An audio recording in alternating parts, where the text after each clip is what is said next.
Okay, good evening once again.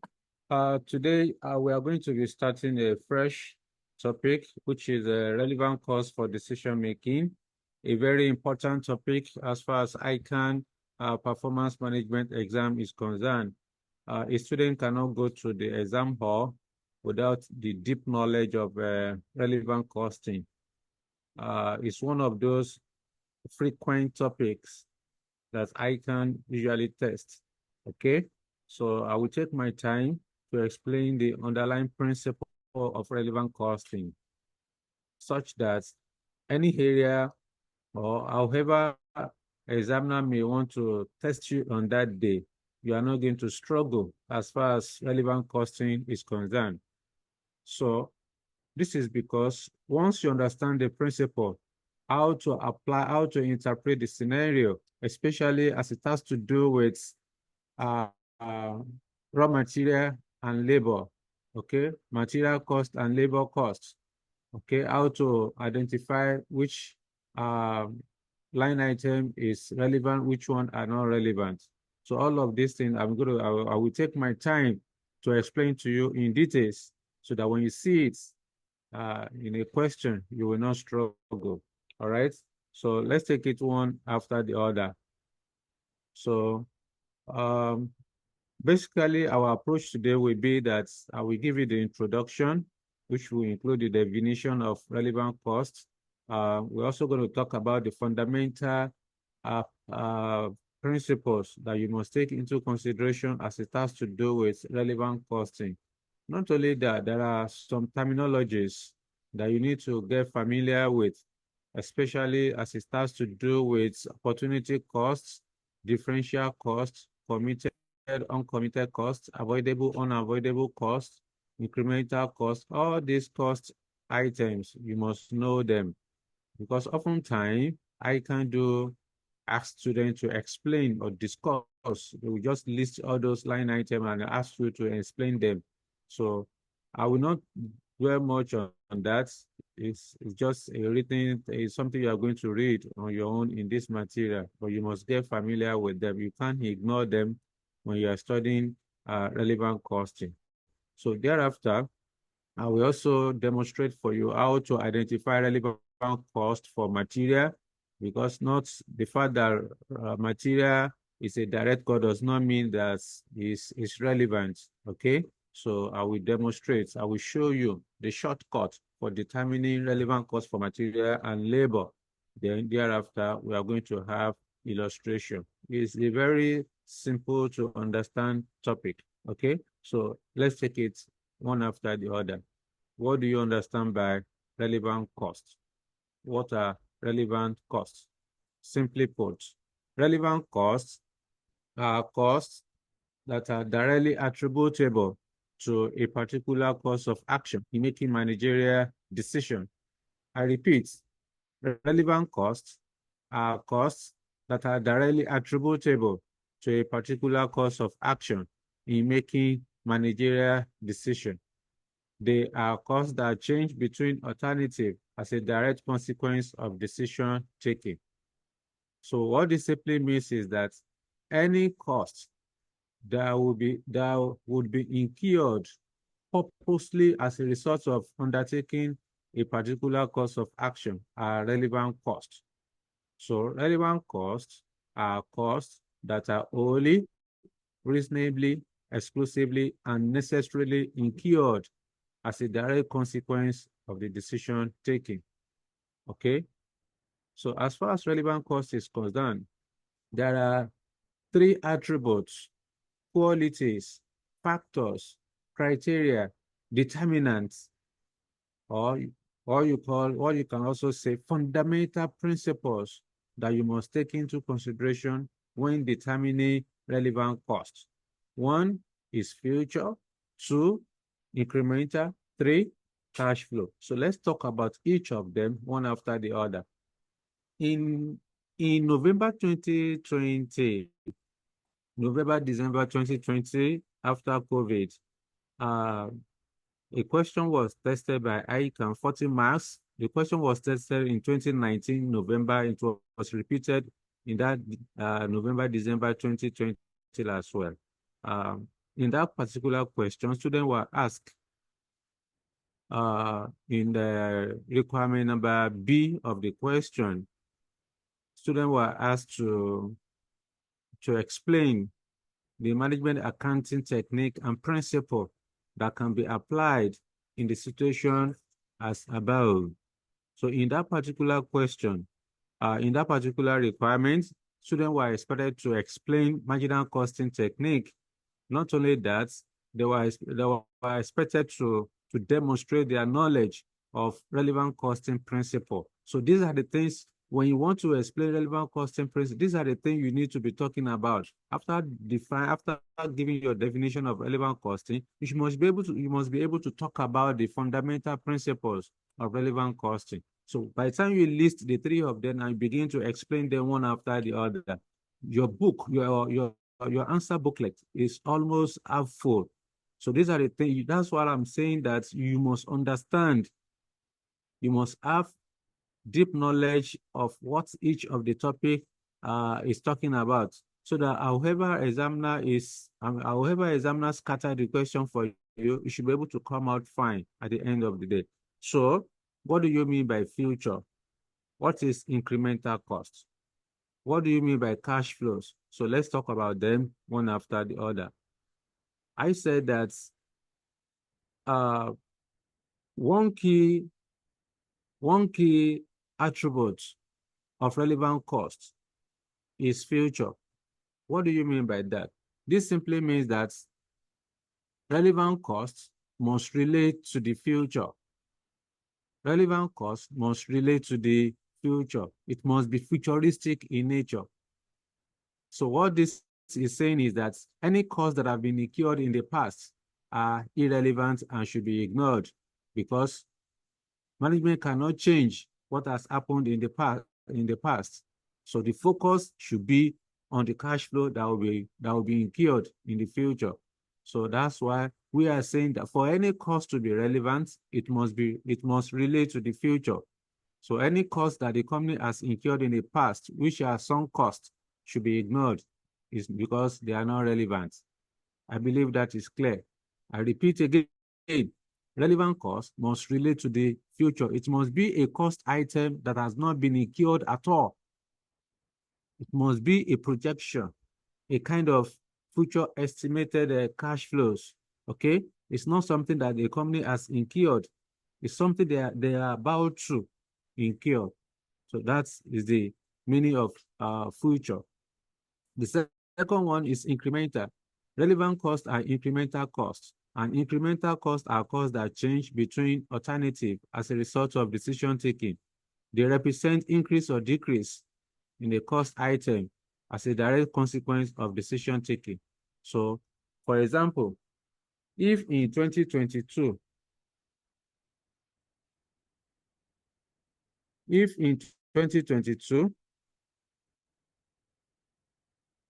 okay, a company incur fixed costs, say for example, fixed cost of 1,000 naira or fixed cost of 100,000 naira.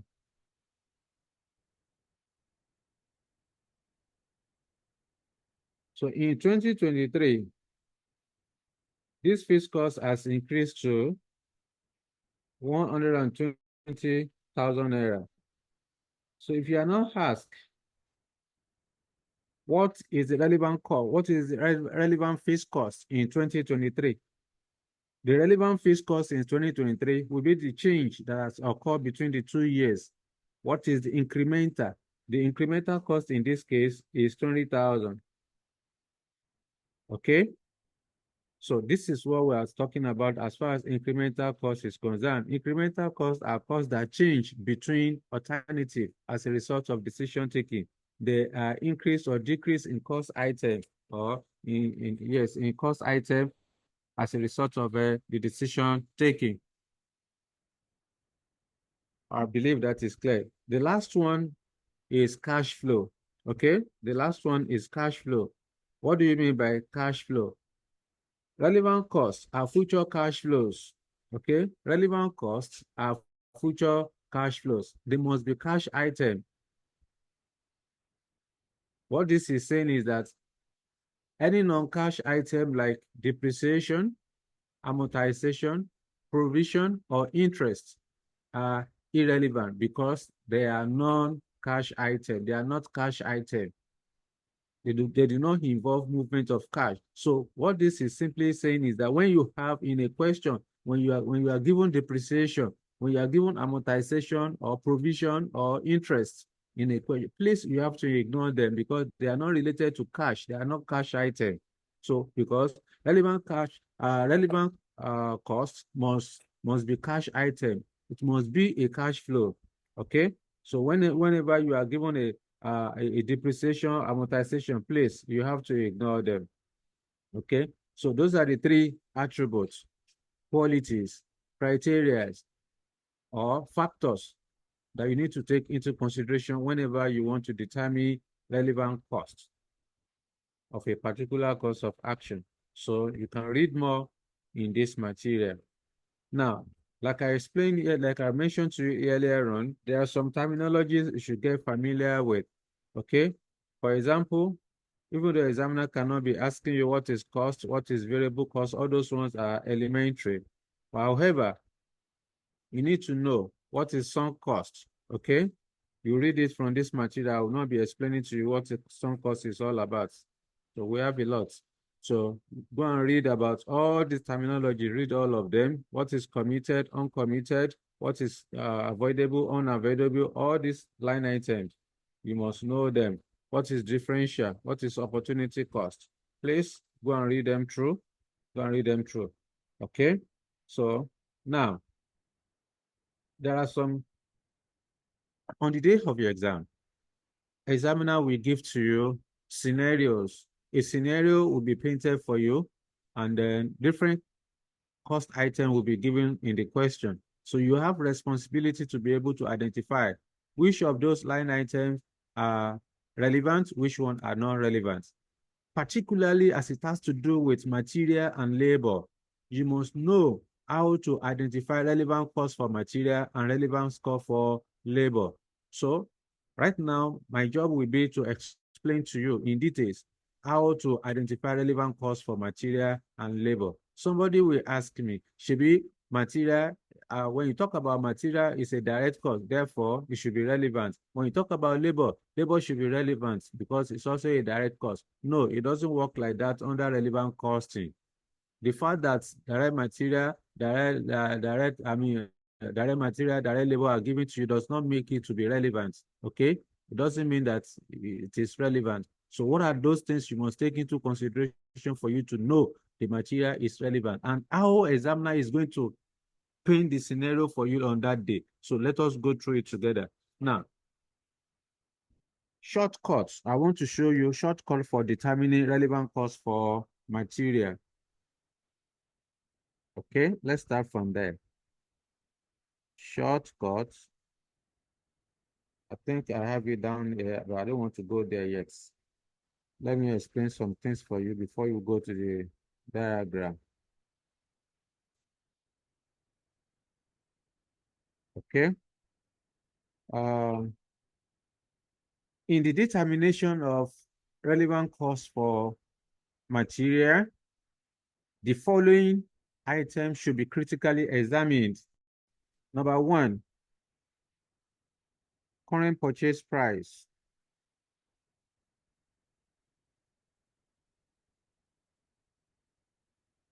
Number two, disposal value. Number three, historical costs.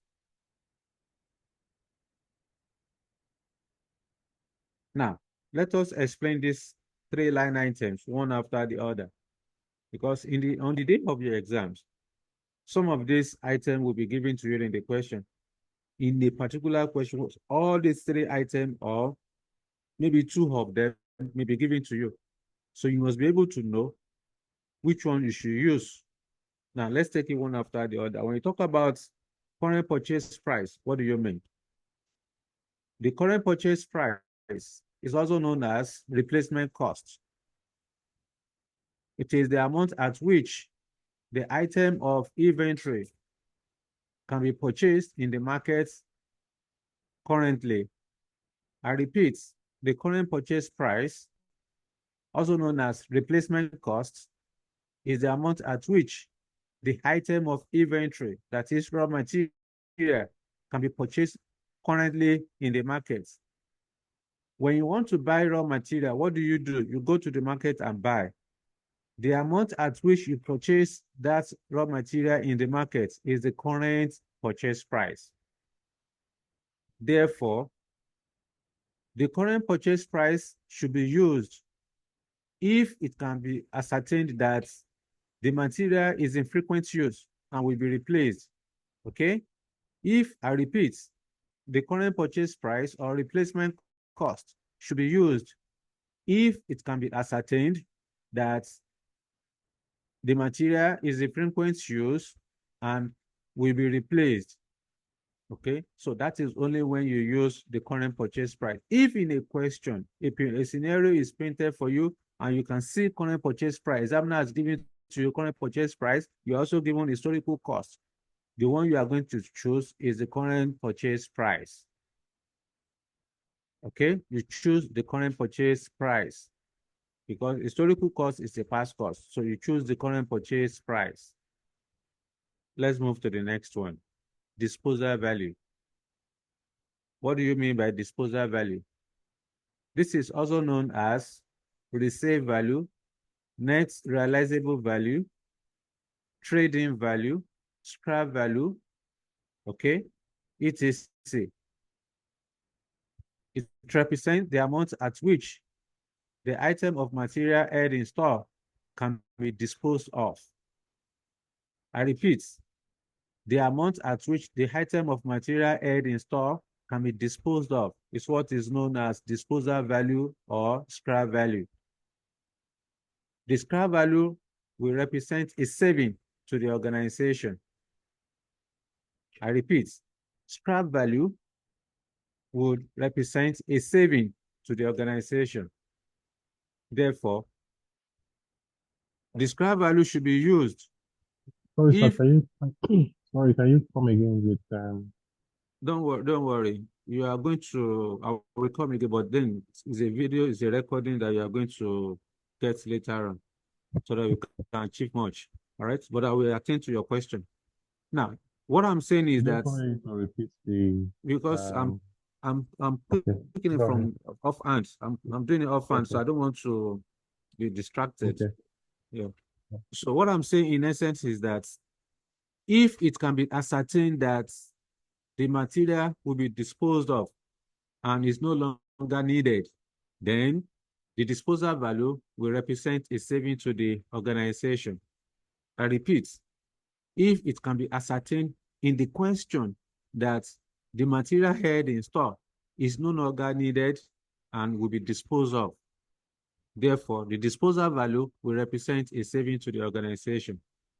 But one thing you need to understand is that on the day of your exam, examiner will tell you that the material will be disposed of at a cost of so much. Because examiner has mentioned will be disposed at a cost, student will think that it's a cost. It is not a cost. Rather, it's a saving. So the principle you must understand is that once you are given disposal value in the question under relevant costing, you are going to treat it as a saving, not a cost. In fact, at times, examiner may tell you that the material is toxic and is no longer needed. It can be disposed of at a cost of so much. Because the examiner has mentioned that it is toxic and will be disposed of at a cost, student will think that it's a cost. No, it is not a cost. Rather, it's a saving. So you need to understand that. These are the underlying principles you must take into consideration when you are picking those line items from the question. I repeat, when you are given, I'm stressing this because there is no how you are going to have relevant costing question that you are not going to see, you are not going to meet any of these items, but you must know what to do at the right time. So I will repeat for the final, as far as disposal value is concerned. if it can be ascertained in the question that the material held in stock, because that material that you want to dispose of, you've already purchased it, you have it already in your warehouse, you have it in the store. But if it can be ascertained that it's no longer needed and will be disposed of, therefore, the disposal value will represent a saving to the organization. So I believe that is clear. The third one, historical cost. What do you mean by historical cost? The historical cost is the original amount or is the original cost of the item of inventory held in stock. You know, when you want to purchase, when you need raw material, what do? You go to market and buy. Say you have purchased the raw material, you now keep it in your warehouse 1 year, 2 years down the line. So after you have purchased the raw material, you keep it in your warehouse, it has become historical item. It has become, because you've already incurred the cost in the past, it has become a sunk cost. So whenever you are given historical cost in a question, it is irrelevant and should be ignored.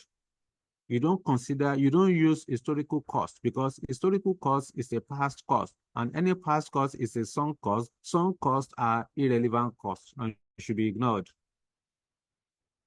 I believe that is clear. Now, these are the 3 line items you must take into consideration and examine critically whenever you want to determine relevant cost for material. Now, in this material I'm presenting to you, there is a shortcut diagrammatical representation of how to determine relevant cost for material. There are 2 things that can happen. Let me use so that to save time. There are 2 things that can happen to material. This material, you can have it in store. Okay, you can have the material in store. The material can also be out of stock. You can have the material in store. The material could also be out of stock. So if material is in stock and in frequent use, okay, you have the material in stock and in frequent use and will be replaced. This material that you have in stock, like I said, is in frequent use and will be replaced. Then what is the relevant cost? Relevant cost will then be the current purchase price. Let me explain. You have the material in stock. Because you use that material frequently, it will be exhausted, isn't it? So once the material is finished or exhausted, what do? You go to the market and buy. So the amount at which you purchase that material in the market is called the current purchase price. So that's why we're saying that the material that you have in stock is in frequent use and will be replaced. Therefore, relevant cost is the current purchase price. So once you are told in the question that this project will require material XYZ, this material is in frequent use. This material is in frequent use and it can be purchased at 500 naira per kilogram. Because the examiner has given you the current purchase price or replacement cost, then that current purchase price is the relevant cost that you are going to pick, not the historical cost, not the original cost of the material. So that's what you need to do if the material is in stock. The second part, even though you have the material in stock, but provided the material will not be needed, the material will not be replaced. This is what I was talking about the other time under disposal value. Okay, you already have the material in the warehouse. The material is in stock, but will not be replaced. Provided the material is no longer needed, then the relevant cash flow will then be the opportunity cost that will arise from the disposal of the material, because you've already used your money to purchase this material that you have in the store. You have spent your money to purchase it. Now that it will not be replaced or is no longer needed, what do? You can't just keep it in your warehouse. You need to dispose it of. There will be some people that are interested in it. Therefore, you can sell it at a scrap. So the amount you are going to receive when from disposal is what is called disposal value, scrap value, net realizable value, or whatever. So that net realizable value, that scrap value, that disposal value will represent a saving to the organization. It is not a cost, it's a saving. So that is what you need to do under a situation whereby the material is in stock. If the material is out of stock, you don't have the material in stock, what do? You go to the market and buy. So the amount at which you purchase it in the market is your current purchase price. Therefore, the relevant cost will then be the current purchase price. So this is what I just explained to you earlier on, all those three line items. So all this one, the material you have in stock, the amount at which you purchase is, that one is the historical cost. The material you have in the warehouse, the amount of it is historical cost. So that the original amount of that item of inventory or item of material held in stock is irrelevant because it's a sunk cost.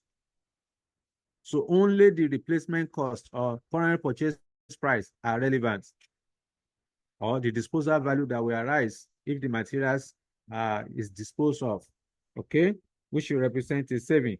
So these are the things you need to know under material, how to identify relevant costs for material. Now, before we move to labor, let me hear from you if you have any questions so far. Talk to me. Sorry, yes, sir, please. I'm finding it difficult to know when to use this historical cost. You don't use historical cost at all. It's not relevant. Okay. Because the historical cost is the original cost of the item of inventory. So, like I explained to you the other time, say, for example, you want to purchase material XYZ. Today is 15th of July, 2024. So you want to purchase material X, Y, XYZ. Okay, what do? You go to the market and buy. The amount at which you are going to buy this material XYZ represent the current purchase price. Say 1 year after, this material XYZ, you still have some of them in the store, in the warehouse. So the amounts after that one, after you have purchased the material, so the material XYZ has become historical cost. That amount of material XYZ has become historical cost because that is the original amount you incur in purchasing the material. So it has become a past cost. So any past cost is irrelevant to the future decision that is to be taken. So when you see historical cost in a question, you are going to ignore it.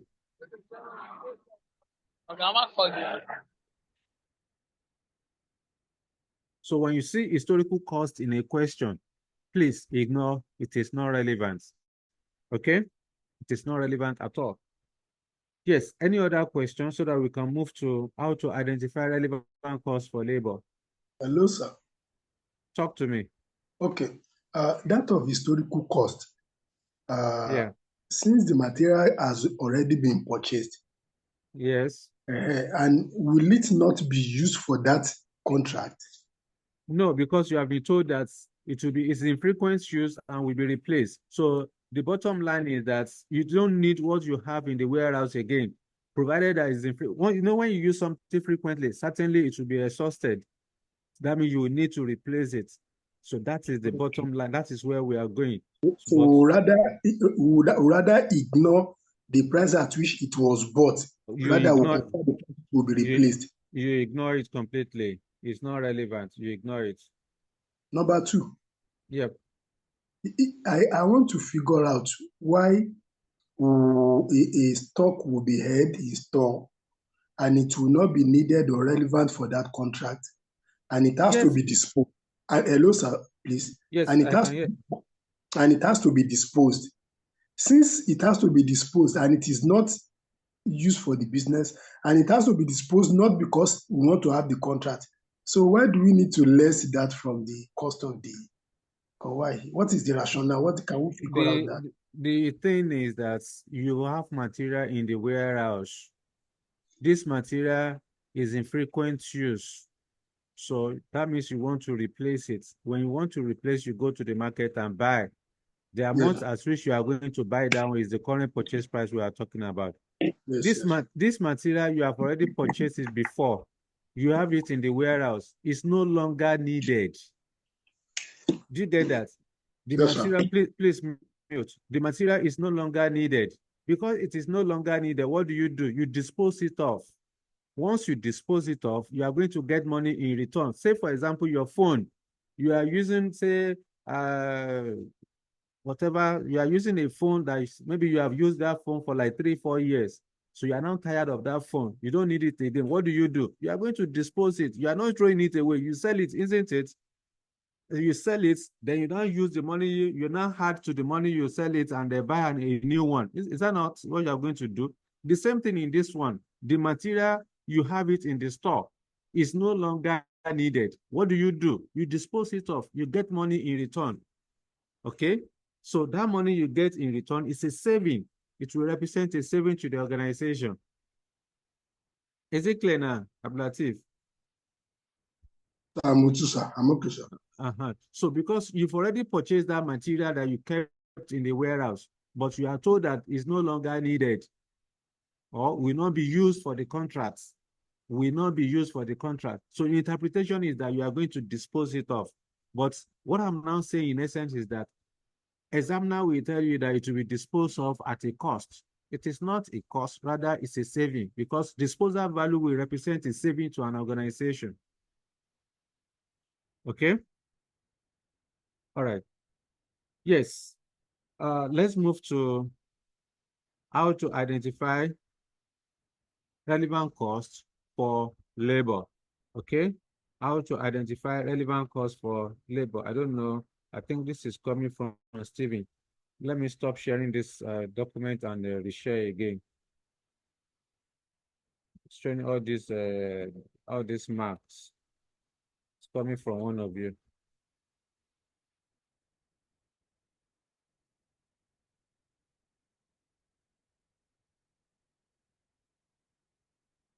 Okay, I'll disappear now. All right then. So how do you identify relevant costs for labor? Let's take it one after. Before we go to the diagram, let me explain to you. In the determination of relevant costs for labor, the following items should be considered. Number one, spare capacity.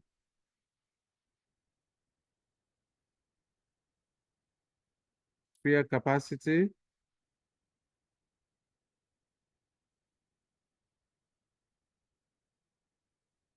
Then two, full capacity. So these are the two items. You must know how to treat each of them whenever you are given in a question. So let's take it one after the other. What do you mean by spare capacity? The spare capacity is also known as idle time. Idle time will arise when an employee is not fully engaged due to low volume of activity. I repeat, idle time, I said spare capacity is also known as idle time or idle capacity. It will arise when an employee is not fully engaged due to low volume of activity. When an employee is working below the required capacity, there will be idle time, there will be spare time for that employee. Therefore, when the company wants to execute an order that requires, say for example, some hours to execute, then it is the idle time of that employee that will be used to execute the order. Say for example, the normal working hour for a regular employee is 8 hours in a day. If an employee is currently working for 5 hours, it means that there is idle time of 3 hours for that employee. Therefore, if a company has a special order to execute that require 2 hours of that employee, it is that 2 hours will be taken from the idle time of the employee. Therefore, whenever there is spare capacity, no cost will be incurred to the organization. The company will incur 0 cost for where there is idle time. I repeat, where there is idle time, the labor cost will be equal to 0. The company will not incur any cost on that. So, and I believe that is clear. Let me explain again. When it comes to spare capacity, I said it's also known as idle time. So the idle time for labor will arise when an employee is not fully engaged or working at full capacity due to low volume of activity. And I also give you an example that if the normal working hour per day for an employee in an organization, say for example, is 8 hours, and the employee is currently working for 5 hours per day. So what this simply means is that the employee has 3 hours of idle time. Therefore, where there is idle capacity for labor, the relevant cost is equal to 0. That is, nothing will be charged. Nothing will be charged. Idle time is equal, whenever you have spare capacity or idle time, so labor cost is equal to 0. So please note that. The second one is full capacity. Okay, the second one is full capacity. What do you do? Or what do you mean by full capacity? And what do you do under full capacity? Now, full capacity will arise, or full capacity, the employees working at full capacity are generally the salaried staff that are on a monthly pay. For example, people like you that work for that earn salary on a monthly basis. So you are working at full capacity because your working hour on average in a day is 8 hours. So when when an employee is working at full capacity, how do you then determine the relevant cost? So the salary paid to the full capacity workers, to the salary paid to the full-time workers is fixed in nature because they are being paid on a monthly basis.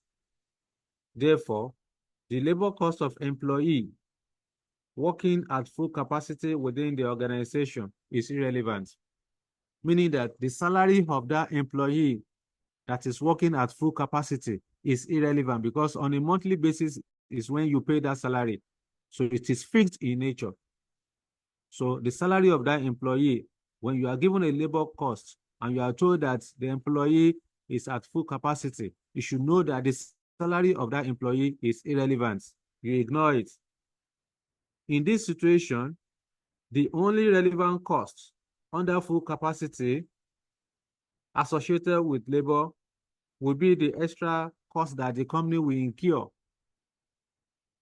when additional labor is hired, or the opportunity costs arising from diversion of resources, okay, from one position to another. Let me repeat. At full capacity, the salary of that employee is irrelevant because it is fixed in nature. The only relevant cost that will be incurred at full capacity is the extra labor cost that the company will incur for hiring labor, extra cost of hiring labor, or the cost of diverting resources, which represent the opportunity cost. At times, the company may say, for example, you have a supervisor, you have only one supervisor in the factory. The supervisor will need to manage the affairs of the workers that are operating in the factory. Say the company now has a special order to execute, and that will be need the attention of the supervisor. Remember, you only have one supervisor. Therefore, if it is the current supervisor that will supervise the special order, in addition to the normal operating activities, you cannot divide the supervisor into two. One must give way. So that will be need for the supervisor, that will be need for the company to divert the time of that supervisor to the special, to come and execute the special order. So when this happens, the company will be losing contribution because once the supervisor is not present in the current work activities, the workers there, they will misbehave, there will be low productivity. So as a result, the company will be losing contribution. And that's why we are now saying that under full capacity, the only relevant cost will be the extra labor cost incurred. So if you don't want to divert the resources, if you don't want to divert resources, then you may need to employ extra labor that will come and do the work. So the amount at which you are going to pay, the company will pay to the extra for the employee for the new hire, then will represent relevant cost. So these are the things you need to take into consideration. So let's look at the diagram to also buttress my points. Hello, sir. Yes, who is talking? Zorobel. Okay, talk to me. Okay, so what about overtime for Yes, overtime. the full-time staff? Yeah, overtime will come under full capacity as well, because you are already working at full capacity. Okay, you're already working at full capacity. You are supposed to work for 8 hours. In fact, that 8 hours is not even sufficient for you to complete your task. Therefore, what do? You wait behind and work overtime in order to execute the order. So since you are spending extra time, you are spending extra hour to execute the order, certainly that overtime must be paid. So it's an additional cost to the company. So it's relevant. Overtime is relevant. You have to account for it. Is it clear, Orobo? Yes, clear. Thank you. All right then. Any question before we move to the diagram? Yes, sir.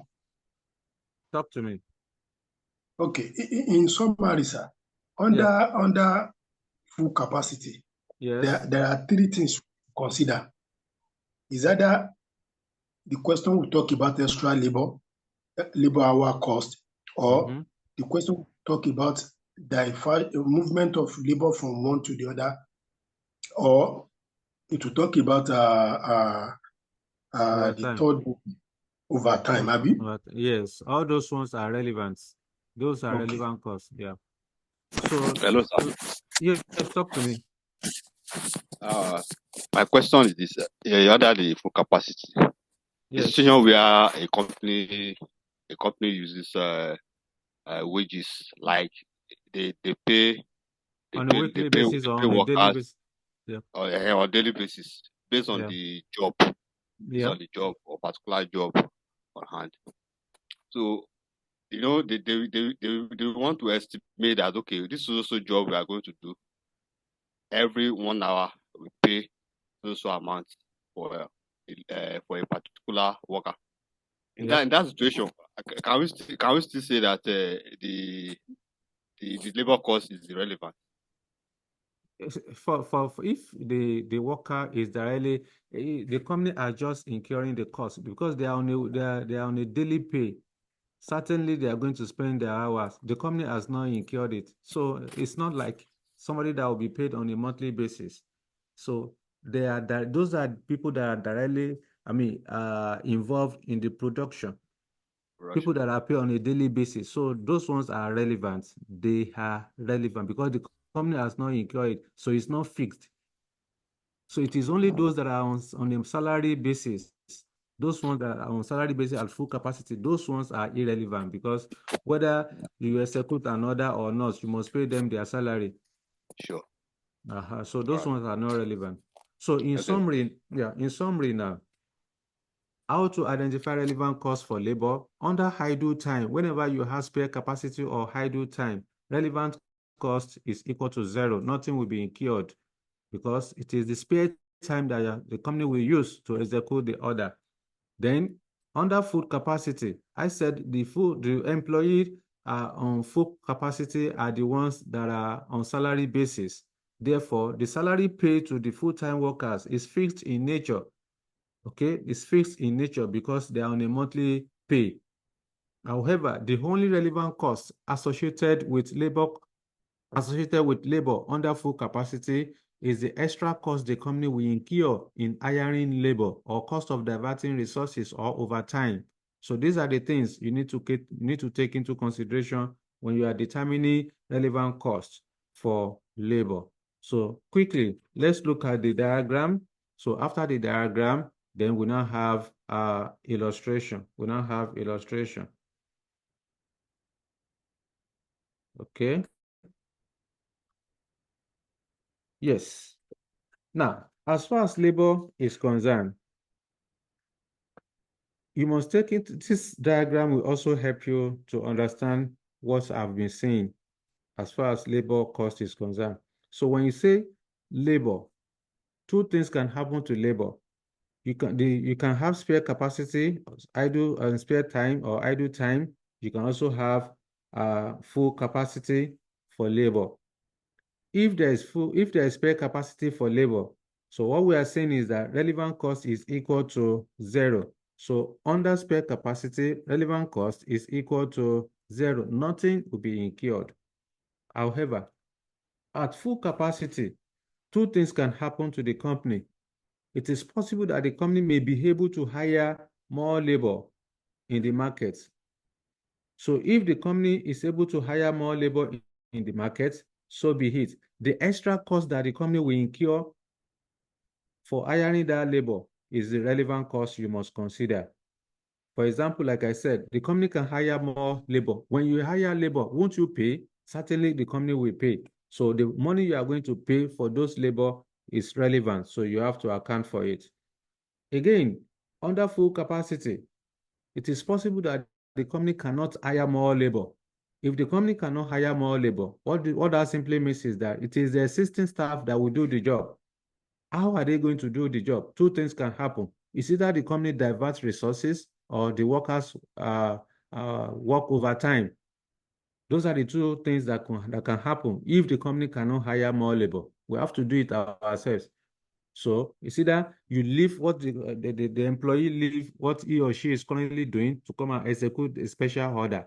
So as the company, as resources is being diverted, there will be contribution loss. Like I explained to you the other time, you have a supervisor and there's a special order to be executed. So if the supervisor leave his current position, his current work activity to come and supervise the special order, the company will be losing productivity. There will be low productivity, loss of contribution as a result of diversion of the supervisor's time. Okay. So if there is no diversion of resources, there will be overtime. Because if you are supposed to close by 4 p.m., that means you are not going to close. You need to spend extra hour after normal close of work. You need to spend extra hour to execute the job. All right. So these are the things you need to consider as far as labor and materials are concerned in the determination of relevant costs. Okay. So again, Sean, you're asking question. Go ahead, please. Talk to me, Sean. Yeah, thank you, sir. So concerning that spare capacity, Yeah. you said the relevant cost is equal to 0. What about the hours that they used to work? Won't there be relevant cost for that? No, it's not relevant because your normal, see, when you talk about spare capacity, these are, like I explained the other time, this employee is supposed to work for 8 hours. In your own current work, where you work currently, Sean, you are supposed to work you resume 8 o'clock in the morning, you close 4 p.m. in the evening, that's about 8 hours. So due to low volume of activity, the workload is very light for you. So you only work for about 5 hours in a day currently. That means you are idle. You are not doing anything for the remaining 3 hours. So that is the implication. So if the company now has a special order to be executed, so that requires maybe 2 hours or 1 hour of your time. So the company will not pay you extra money now. They're not going to pay you, in addition to your normal salary, they're not going to pay you extra because it is your normal working hour you are still using to execute the order. So because you are not working as at that time, you have a low volume of activity. Okay, you are idle, you are not doing anything. So whenever there is idle time or spare capacity, relevant cost is equal to 0. So the other hours that the employee has worked, of course, that one is fixed in nature. Salary, employee will surely get his or her salary. So that one will not be impacted. All right, because whether you execute the job or not, the salary must be paid. So it's not going to change. Is it clear, Sean? Yes, it is. Thank you. All right then. So at this point, these are the principles that you need to take into consideration as far as relevant costing is concerned. So right now, let's begin illustrations. So today And hopefully in our next class, we'll be able to complete this topic. But let's start small. There are several practical examination questions that we are going to test together in this class. So let's take our time. So let's start small first. Let's start small. They are all recent exam questions that you need to practice and get exposed with. Okay? All right then. So let's start small. Let's start with the question that involve reports writing. So I'll just pick randomly 4 illustrations that we can let's start with illustration number 1 first. Let's start with illustration number 1. So what happened to the ladies? They've not been asking me question today. Okay, one of them must read. Yes. Who will read for us? I want a female. Amarachi. Good evening, sir. How are you today? I'm fine. Please read for us. Okay. Oju Elegba Manufacturing Company PLC has approached you for some expert advice on Project X, a one-off order from overseas for which the company intends to tender. The costs associated with the project are as follows. Material A, 40,000. Leave that one. You ascertain? Okay. You ascertain the following. 1. Material A is in stock and the above was the cost. There is now no other use for material A other than the above project within the factory, and it would cost 17,500 to dispose of. Material B would have to be ordered at the cost shown above. 2. Direct labor cost of 60,000 naira relates to workers that will be transferred to this project from another project. Extra labor will need to be recruited to the other project at a cost of 70,000 naira. 3. Supervision cost has been charged to the project on the basis of 33 1/3% of labor costs and will be carried out by existing staff with their normal duties. 4. Overheads have been charged to the project at the rate of 200% on direct labor. 5. The company is currently operating at the point above break-even point. 6. The project will need a utilization of machinery that will have no other use of the company after the project has been finished. The machinery will have to be purchased at a cost of 100,000 naira and then disposed of for 52,500 at the end of the project. The company tells you that the overseas customer is prepared to pay up to a maximum of 300,000 naira for the project, and a competitor is prepared to accept the order at that price. He also informs you the minimum that he can charge is 400,000, as the above shows 320,000, and this does not take into consideration the cost of the machine and profit to be taken on the project. Required. A.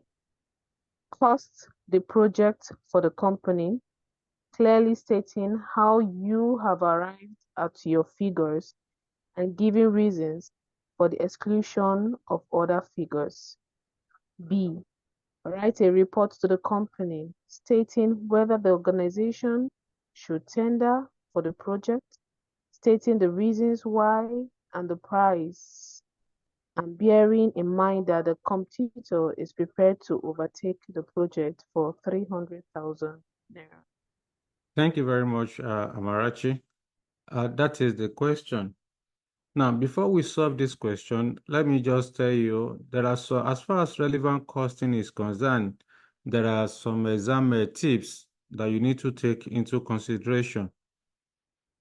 So whenever you are given a question under relevant costing, focus should be shifted to the additional information. All this simply means is that relevant cost questions are solved through the additional information. So the figure given to you in the table in the question are mostly irrelevant, except there is no other figures other than the one given in the table.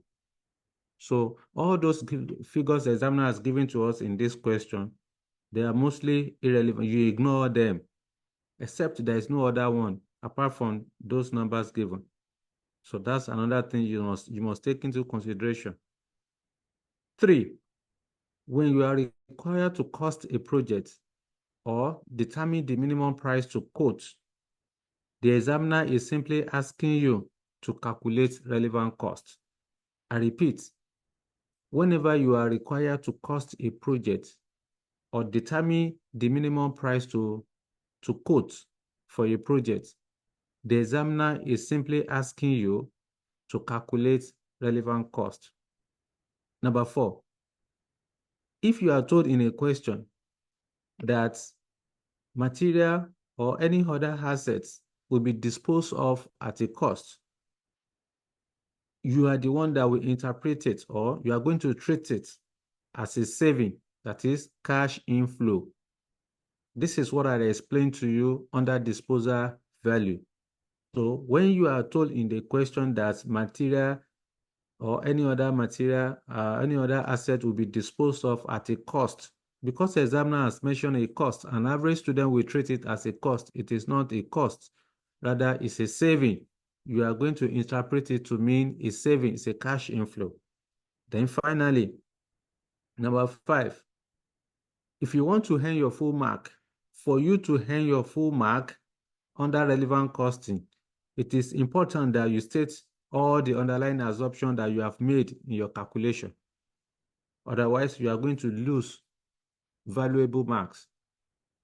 In most cases, your assumption will carry more mark than even the financial analysis, than the calculation that you have done.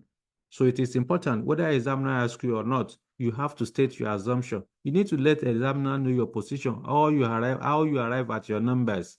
So it is not sufficient for you to just do calculation. Or relevant cost is 5,000 naira or 500,000 naira, and you now stop there. No, you need to explain to the examiner how you arrive at your number. What decision did you make? How did you arrive at your relevant? How did you determine your relevant cost for material, relevant cost for labor, your supervision cost, the factory manager cost given to you in the question, all the overhead given to you? How did you arrive? How did you treat them? So you have to state your assumption. So it's very important under marginal costing. Sorry, under relevant costing, you have to state your assumptions. I believe that is clear. So now let's go ahead and solve this question. Now, in the requirements, again, whenever you are given a question, please don't start reading from the body of the question. Go straight to the requirement, go and check what the examiner is asking you. In this question, number A requirements is saying that cost the project for the company, clearly stating how you have arrived at your number. That's 2. Then 3, given reasons for exclusion of the figures. So this is what I was telling you the other time. 3 things you are going to do in this number A requirement. Number 1, you have to determine the relevant cost. That's why examiner is telling you to cost the project. Then number 2, clearly stating how you have arrived at your figure. You need to state your assumptions. Okay. How did you arrive at your number? Then 3, given reasons for the exclusion of. So the 2 of them still match.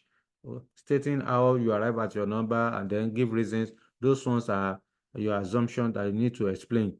Then number B, you are required to write a report whether the company should undertake the the project, okay, whether they should undertake the project or not. So that's that.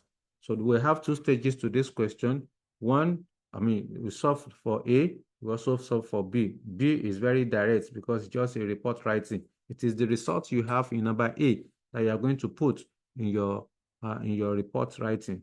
Therefore, let's solve this question. I will stop sharing this page so that I can move to working notes. Please, you open to the material at your own hand. Somebody is saying you can't see my screen. I believe you can see now. Tetsuya. Tetsuya, can you see my screen now?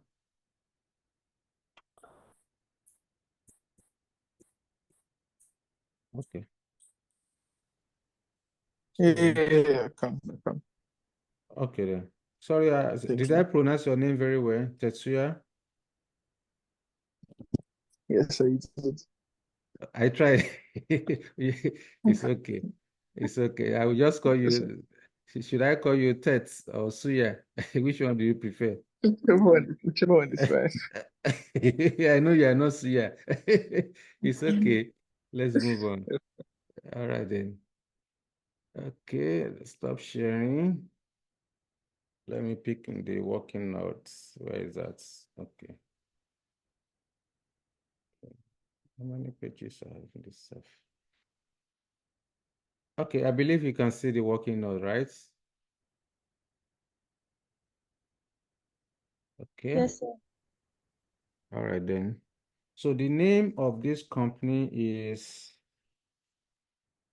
let me see, Ojuelegba. The name of the company is Ojuelegba. Then I will come here. Oju, let me see, solution to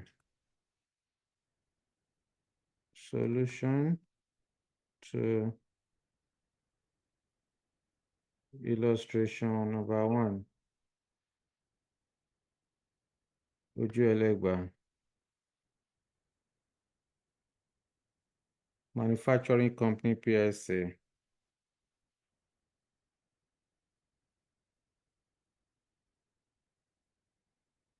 Company PSA. So I will then go to the question, what's the requirements? Examiner is asking me to cost the project. I'm asked to cost the project for the company, clearly stating how you have arrived at your number. Remember, you are an expert. You are an expert in this situation. You are the management accountant. You, as a management accountant, you are an expert. You are the only one endowed with the requisite knowledge to cost this project. So that's why the company has approached you as an expert.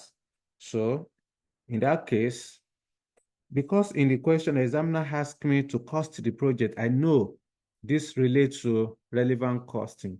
Therefore, what am I supposed to do?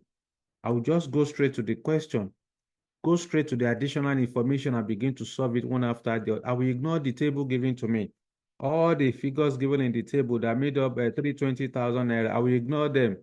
I will focus on the additional information as given to me one after the other. That is how you solve relevant costing question. So I would then say determining relevant cost for project X. Number A, determining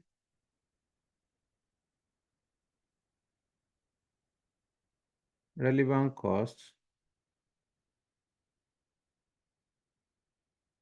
for project X.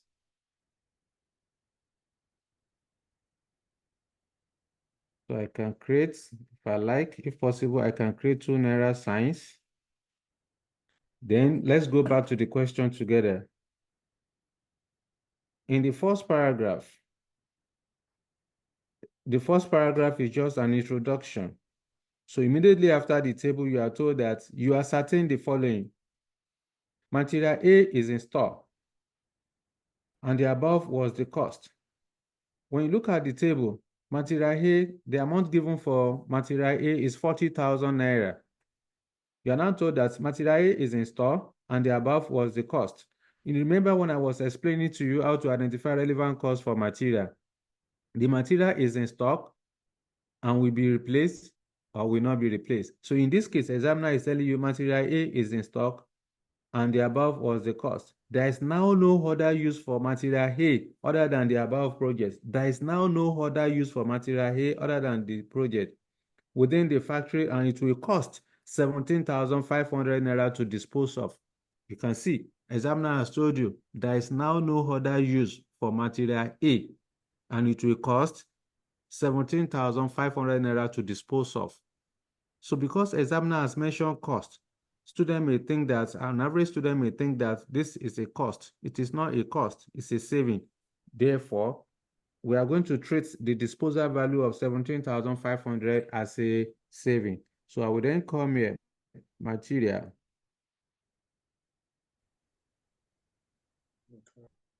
We have material A in the question. This is disposal value. Disposal value, saving. 17,500. Put it in brackets because when you look at the heading, determining relevant cost for project X. So what you are doing, what you are calculating for relevant cost. Therefore, if you have a saving is a cash inflow. So that 17,500 will reduce your cost on project X. So that's how we have treated material A. Let's go back to the question. Material B would have to be ordered at the cost shown above. So if you like, you can be doing it simultaneously so that you don't forget. You can create one page for the calculation, create another page for your assumption, then another page for your report writing, so that you don't forget. As you are doing it one by one, you'll be stating your assumption. This is what I'm trying to say. So I will then go back. I don't know the extent that this one will take. Let me just give some, let me start from here. I will then say the calculation above so that I don't overestimate. Let me use it. Number A2, assumption. So you state your assumption simultaneously so that you don't forget. It will still be fresh. So the calculation above is based on the following assumptions.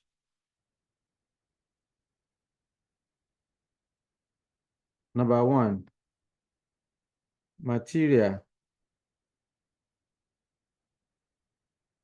I would then say, so what assumption have we made on material A?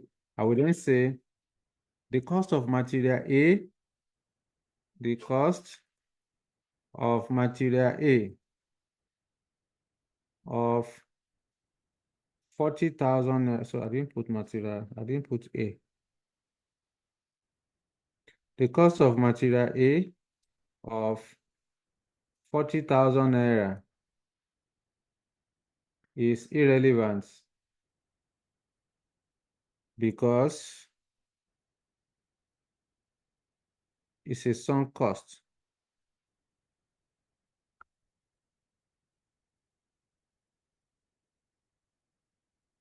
Because it's a sunk cost and therefore ignored.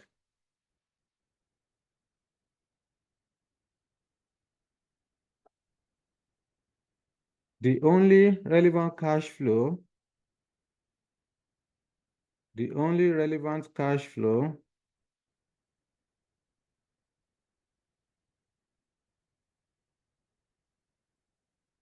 associated or arising associated with material A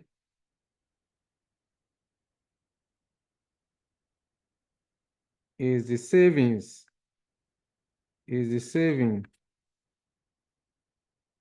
or is the disposal value,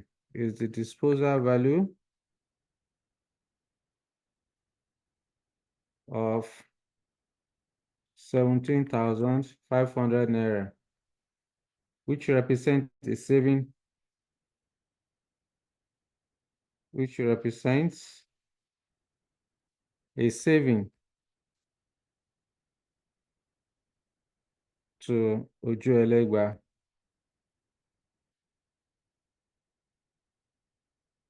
Manufacturing PLC. Okay, so that is what we have done under material A. We will continue with material B, but let's go back to the question. We are now told that material B would have to be ordered at the cost shown above. When you look at the cost of material B is 80,000. So examiner has told us that material B would have to be ordered. That means the material B is not in stock.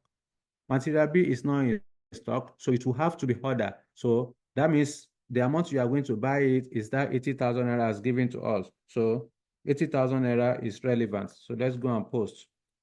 Material B, 80,000 is a cost, 80,000. So we have treated material B. Again, if you like, you can comment on material B. If you like, you can ignore, but let's just comment.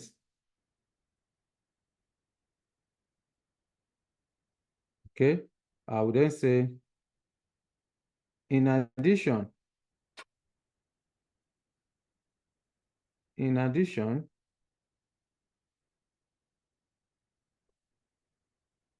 the 80,000 naira of material B, the 80,000 naira of material B is relevant because the material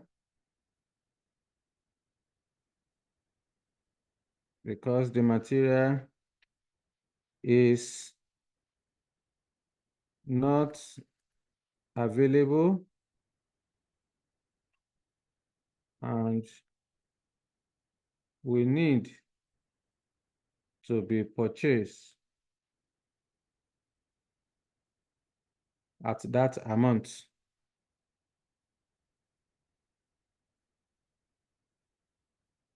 So that's my assumptions on material B. Now, another thing I need to mention to you is that when it comes to assumptions, students can never have the same assumption. So it depends on the way you understand it and how you are able to articulate your points. So you can never, if I want to do this tomorrow or in the next 1 hour now, I can't repeat the same thing I have here. So it depends on the way my spirit led me. So it's not something you can just cram.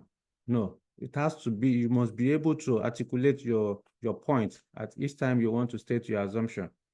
So let's go back to the question again.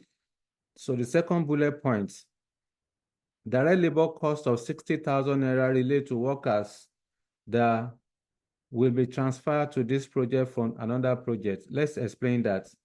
You are told in the question that direct labor cost of 60,000 naira relate to workers that will be transferred to this project from another project. See, these workers that are earning 60,000 naira, whether you execute this project X or not, you are going to pay them. So what the company is currently paying to the workers is 60,000 naira. So that 60,000 naira is irrelevant because whether you execute project X or not, you must pay the 60,000. However, examiner now told you that extra labor will need to be recruited to the other project at a cost of 70,000. So that extra labor of 70,000 is relevant. You have to account for it. So let's go and point that. Let's go and include that. Labor, direct labor, extra direct labor cost, 70,000 naira. Talk to me, Suya. Talk to me. Sorry, previously you said that when they are like when there's like an opportunity cost, that's when you're taking people from a particular like project to another. So direct labor cost here, 60,000 relates to workers that will be transferred from this project to another project. Is that irrelevant? It's irrelevant. It's irrelevant because what we are saying is that these workers that are earning 60,000 naira, they are currently working somewhere. What they earn is 60,000. Now you want to transfer them. The fact that you are transferring them does not mean that you are not going to pay that 60,000. So whether you execute project X or not, you are going to pay the 60,000. However, because of project X, there will be need for you to recruit additional labor. Okay? There will be need for the company to recruit additional labor that will cost 70,000 naira. So because of project X, the company is incurring additional labor of 70,000. So remember the definition of relevant costs. We say relevant costs are costs that are directly attributable to a course of action in making managerial decisions. They are costs that will be incurred purposely because of that particular course of action. So if not for because of this project X, the company will not incur that 70,000 extra labor cost. So that is why the 70,000 naira is relevant, but the 60,000 is not, the company does not incur 60,000 because of project X. The 60,000 is what the current workers earn. So whether the company execute project X or not, you must pay the 60,000. Therefore, the 60,000 naira is irrelevant. Is it clear, Suya? Hello, sir. Suya, is it clear? Yeah, it's clear. Thank you. All right then. So who's talking Hello, again? sir. Yes, I Talk to sir. me, Kunle. Yes, sir. So I want to get it clearer. Yep. Could it mean that when we said direct labor cost of 60,000 relates to worker that will be transferred to this project? Yeah. We have ascertained that it is irrelevant because whether they are transferred or not, that cost will still be, will still be You'll paid. be incurred. Yeah, will be paid. So the now said extra labor will need to be recruited to the other project at a cost of 70,000. Could it be that the labor that is being moved from to this particular project, which costs 60,000, is the reason why they are recruiting extra labor to fill in the Yes. the space that those ones are leaving? That's just the interpretation. So because you are moving people, currently the people that are here 60,000, they are working somewhere. Now you want to transfer them to come and execute project X. So that means their position will be vacant. Nobody will be doing the work they are currently doing. Therefore, you need to employ another people that will be doing their work so that they can come and focus on this project X. All right. Are you getting? Yeah. Yes. So let's take our assumption on project on the direct labor cost. So assumption number 2.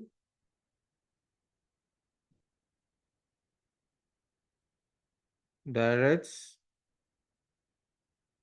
labor cost.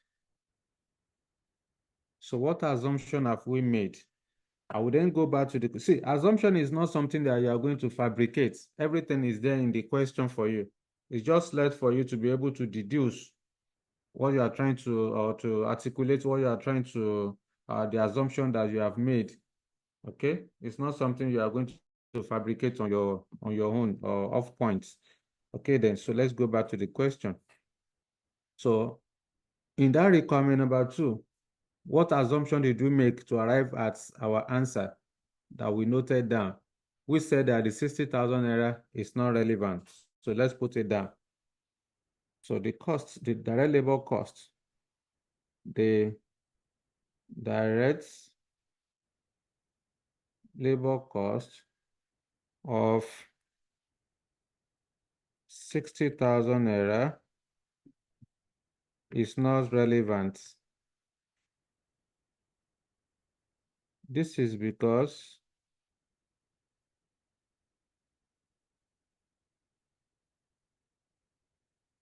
the amount will be paid irrespective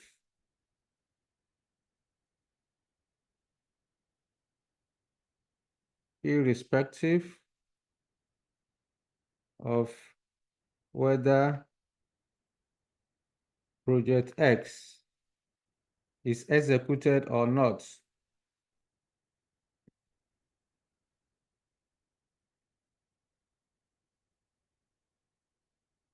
However, the costs, the additional cost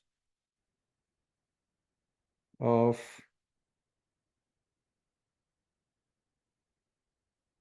₦70,000. Let's go by what did the examiner mention? The extra labor cost will need to be recruited. Okay. The additional cost. The additional costs, the additional labor costs of 70,000 naira is relevant. Hello, sir. Can you please write that label very well so that when we are taking the note, we can be able to have a clear note? So I should do what? What did you say I should do? The label. What about, Write oh, it okay. very I should write this where? Okay, I will write. All right. It's relevant. Okay, then. So that's that. So we are done with labor. Let's move to the next one. Okay,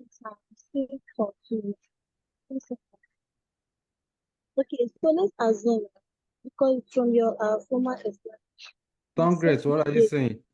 Are you talking to Can- yourself? Hello, can you hear Congress. me now? Yes, sir. What Can you are hear you me now, sir? talk to me? I What said are you saying? I'm still somehow confused with the direct labor cost, Why are you because confused? from your explanation earlier on, you said when there's a transfer of labor, Yes. which is serve as opportunity loss, is relevant. Yeah, you are mixing it. It's not the same thing. You see, it's not the same thing. When you are transferring somebody, look at what we are seeing here. As far as this requirement number 2, mute yourself, please.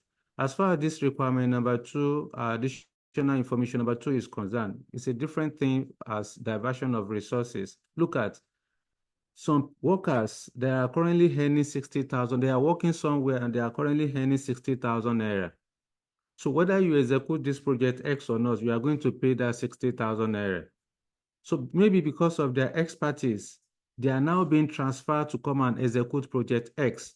So where they are coming from, their current work activities there will be vacuum in that position, and there is need for the company to engage, to recruit additional labor to come and fill the vacuum, and the company will incur 70,000.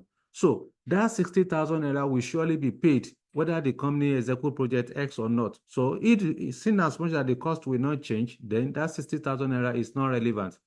The other one the one you mentioned when I was explaining the principle for you is that we said under full capacity, when the company cannot hire more labor, the only relevant cost will be the extra cost the company will incur, the cost of diverting resources.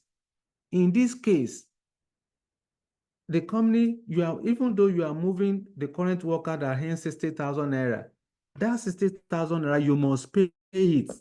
Whether you do project X or not, the company must pay. So it's not, since it is not changing, so it is irrelevant. It is only the extra cost, the extra labor cost that the company will incur of 70,000 naira that is relevant. Is it clear, Congress? Yes, sir. Thank you, sir. You are welcome. Hello, sir. Talk to me. That 60,000 naira, sir. Can we regard that 60,000 naira as a committed cost? It's not a committed cost. It's not a committed cost. It's just a salary. It's not a committed cost. Committed cost is the cost that will not change irrespective of the decision taken. It will not change. So that's the committed cost. For example, leases, when you have a lease agreement, so in as much as you have committed to the dictate of that contract agreement, so no matter what happens in the future, it will not change. You have to pay that money. So any cost that is, when you talk about committed cost, it's something that is not going to change irrespective of what happens in the future. So in this case, it is not a committed cost. The direct labor cost is not a committed cost. I've just gave to you the example of committed cost, which is leases. Yeah. Okay, then let's move on. Then number 3, supervision cost has been charged to the project on the basis of 33 1/3% of labor cost and will be carried out by assisting staff with their normal duties. When you look at the table given to us, the supervision cost is 20,000 naira. You are now told that 20,000 naira is 33 1/3 of the labor cost. Labor cost is 60,000 naira. 1/3 of 60,000 naira is 20,000. So examiner is just explaining to you how they arrive at the 20,000 naira. But we are now told in this question that the supervision cost will be carried out by assisting, and the supervision will be carried out by assisting staff with their normal duty, which means that the company is not, as a result of Project X, the company will not incur additional supervision cost. Therefore, that 20,000 naira you see in the table is irrelevant. So let's go and state our assumption. Number 3, supervision.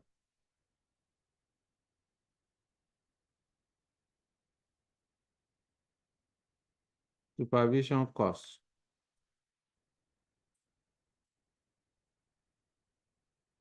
So I would then say the supervision cost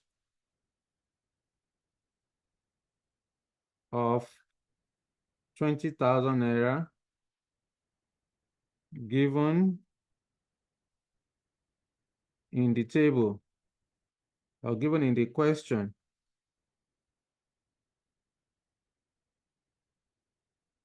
is irrelevant, since the job will be carried out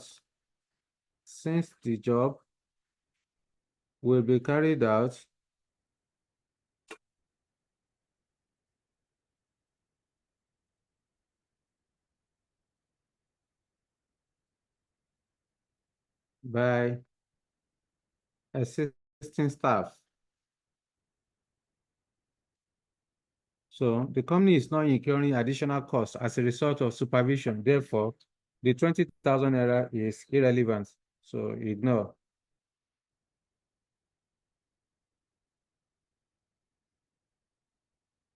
This, therefore, the supervision cost is ignored. So let's move to the next one. Number 3. So that's number 4. Overhead have been charged to the project on the rate of 200% on direct labor costs. When you look at the question, overhead is 120,000. So you are now told that overhead is 200% of direct labor cost. Direct labor is 60,000. Overhead is 100%. 200% of 60. So that's what the examiner is trying to explain to you. However, so the 120,000 naira, is it relevant or irrelevant? Let me even push this one to you, so that won't be the one that will be giving you expo. So I'm asking you, the overhead of 120,000 naira, is it relevant or irrelevant? Irrelevant. Who is talking? Kunle, sir. Kunle, yes, talk to me. Why is it not relevant? Overhead would be expended whether the project is undertaken or not.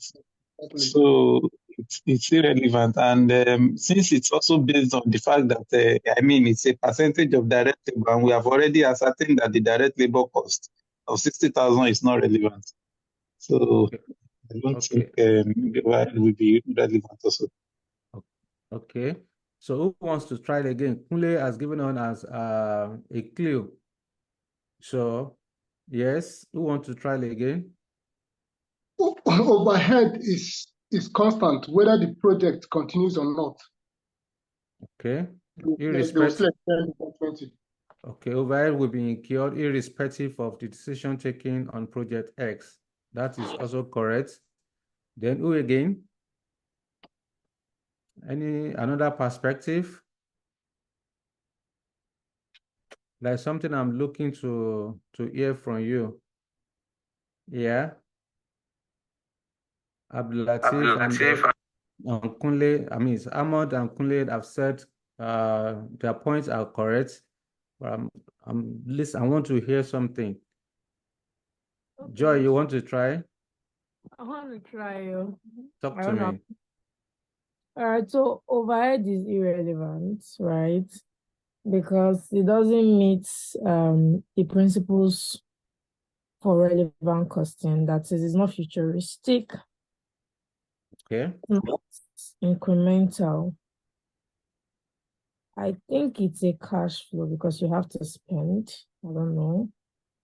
But then, whether or not you actually like carry out that project, like everybody has said, Okay. overhead is going to be zero, or is going to be irrelevant. Yes. Irrelevant. Sorry, yeah, you have a point too. You have a point. Yes, Yes. sir. Talk to me. Come again, sir.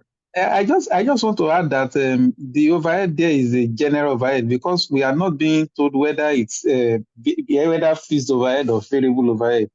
So I believe it's That's a what general overhead, and then it's not specific. It does not state whether it's fixed or variable. Thank you. Thank you, Kunle. That's what I want to hear. When you talk of overhead, like I explained when we had the marginal costing, I said that there are two types of overhead. We have variable overhead and fixed overhead. Only variable overhead is relevant. The fixed overhead is not relevant. So in this particular question, since the overhead of 120,000 naira is not segregated between variable and fixed, it is assumed to be general overhead, and any general overhead is irrelevant. You ignore. So we are not taking this overhead. It is not relevant. So that's that. Then somebody, yeah, Tetsuya, you are raising hand. Talk to me.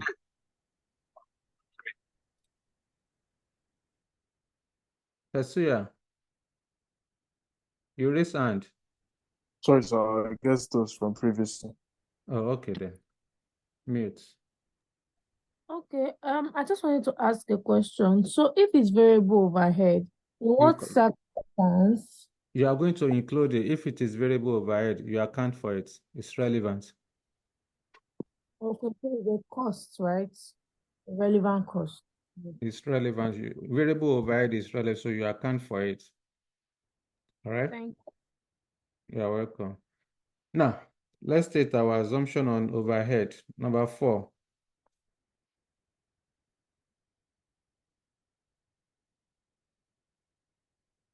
Overhead. The overhead of 120,000 naira is assumed to be general overhead, since it is not segregated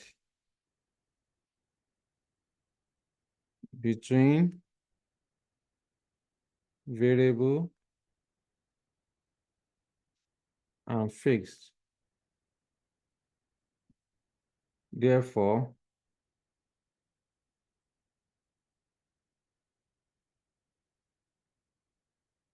it is irrelevant. It is irrelevant.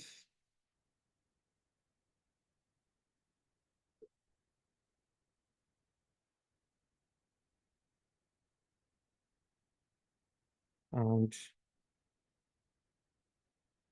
will not be included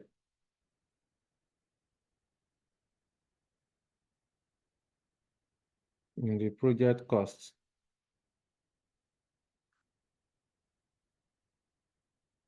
So that's that. Next item, number 5. The company is currently operating at the point above break-even point.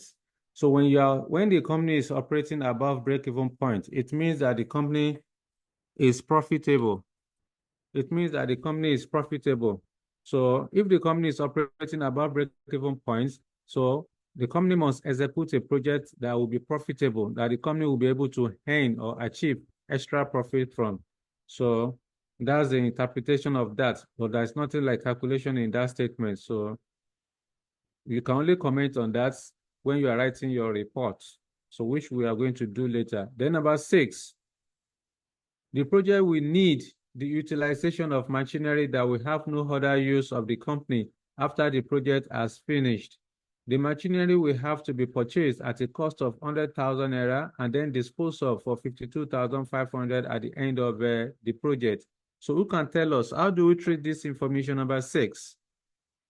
Who can tell us? Information number 6, how do we treat it? It's an inflow, sir. It's a savings. It's a savings. So we know we have 2 different numbers there. We have 100,000, we have 52,000. We'll use the disposal cost. 52,000 naira is the savings. Who is talking? Let's talk one after the other. Hamon is saying that 52,500 is a savings. 52,500 is a saving. What about the 100,000? Or how do we treat that one?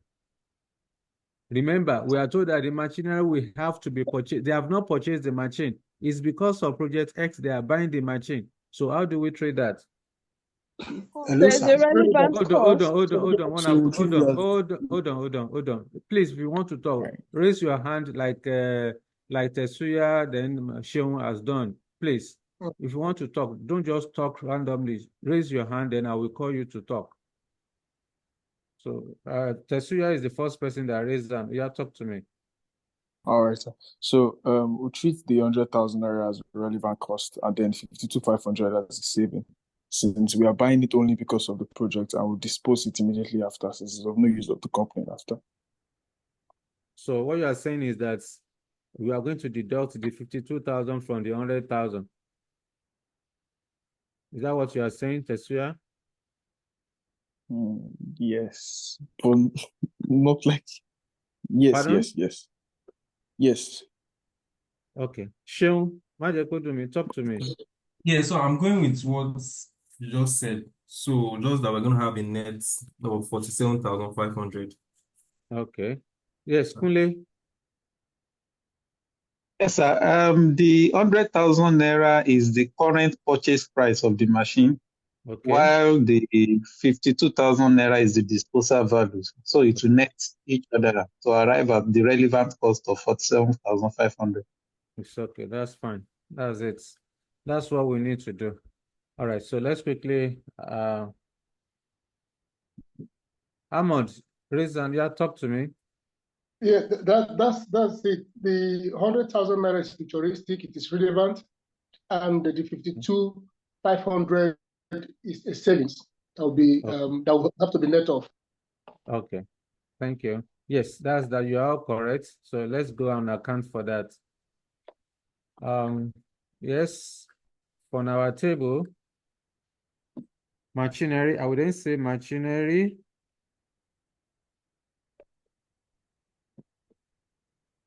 So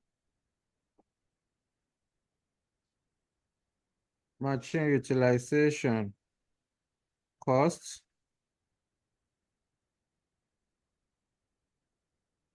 purchase price. Here is 100,000. Then disposal value of the machine, which is 52,500. According to you guys, the difference is 47,500. So that 47,500 is the actual cost the company will incur on the machinery. So this machinery will cost 100,000 naira. That's the original price. Then it will be disposed of. After the project has been completed, it will be disposed of as 52,500. That 52,500 is a saving.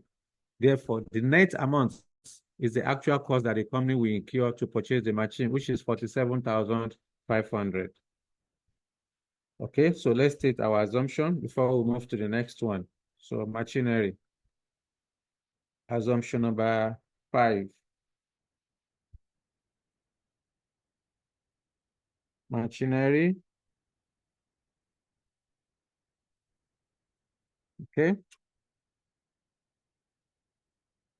The cost of the machinery. Okay, let's do it this way. The net amount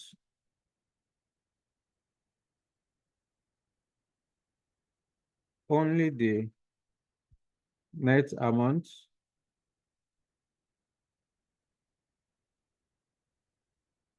of the machinery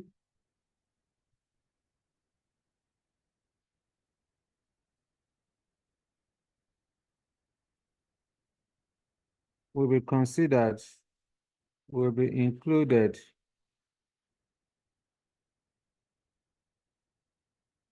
in the cost of the project.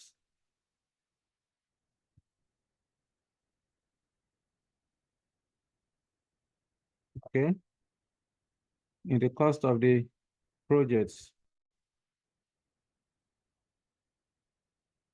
Since, okay, only the net amount of the machinery will be included in the cost of the project. Representing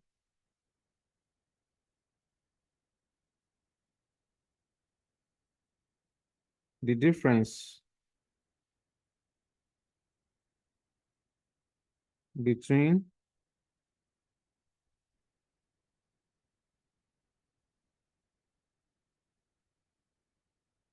the purchase price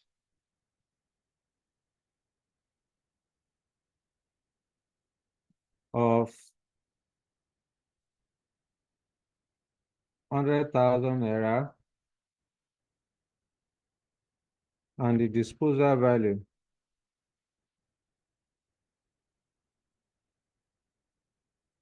of 52,500.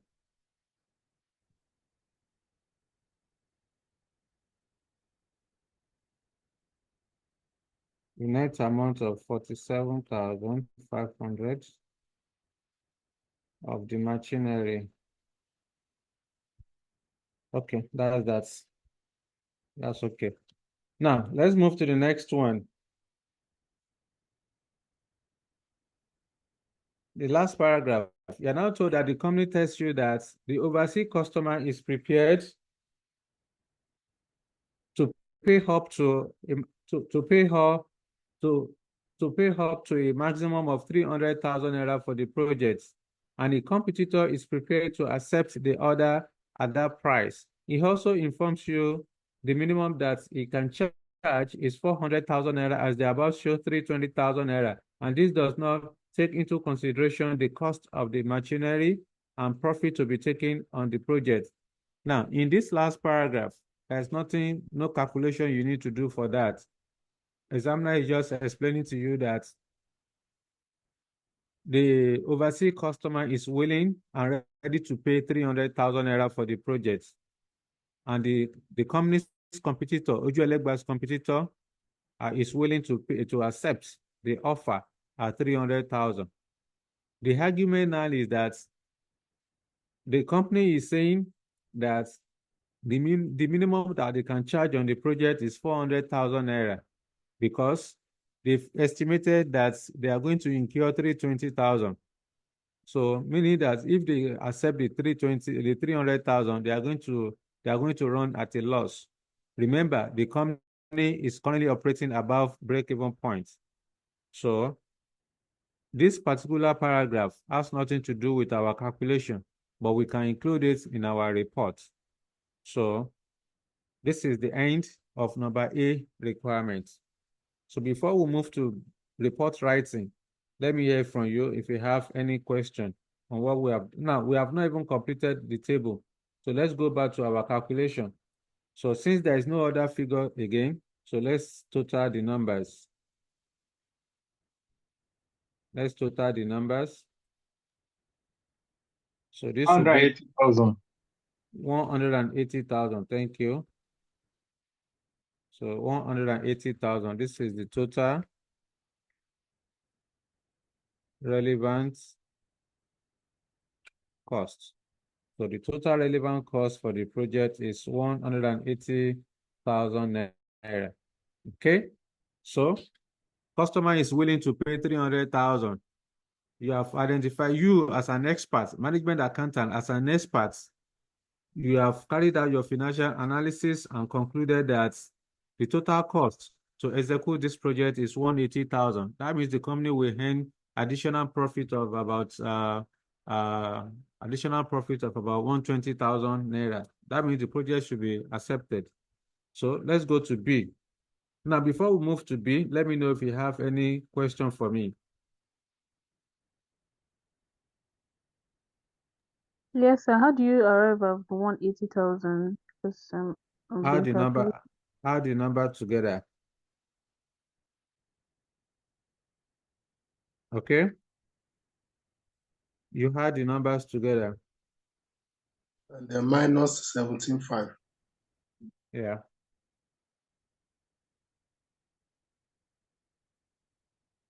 Now, let's talk about the report writing. When you look at the scenario painted in this question, you must be able to deduce what kind of report do you want to write.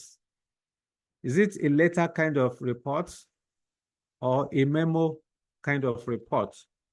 You must be able to ascertain the right report the report that is suitable for this situation.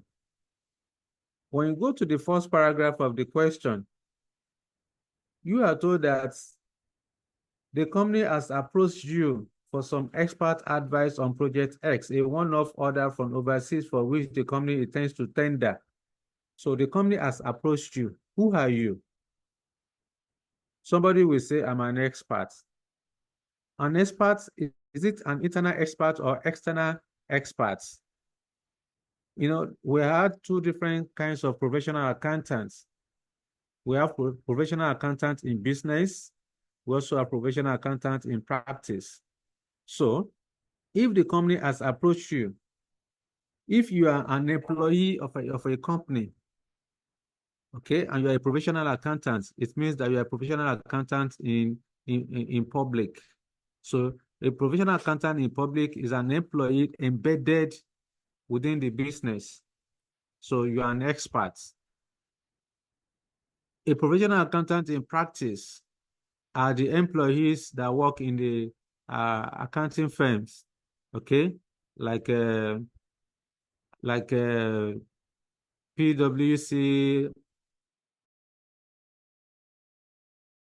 like KPMG, all those, the big four, the small accounting firm, the mid-sized accounting firm, and all of that. So those are professional accountants in practice. Therefore, in this question, you are told that the company has approached you. So you need to ascertain, you must be able to deduce which one. Are you an employee within the company or you are external consultant to the company? So based on, as far as this question is concerned, you have a point to say you have a point if you say you are embedded, you are an employee to the company, because you as a management accountant working for the company, you are an expert. The project manager or the MD can approach you, painting the scenario and what they want to, they need your expertise to help them in order to make managerial decision. Therefore, because this is very important.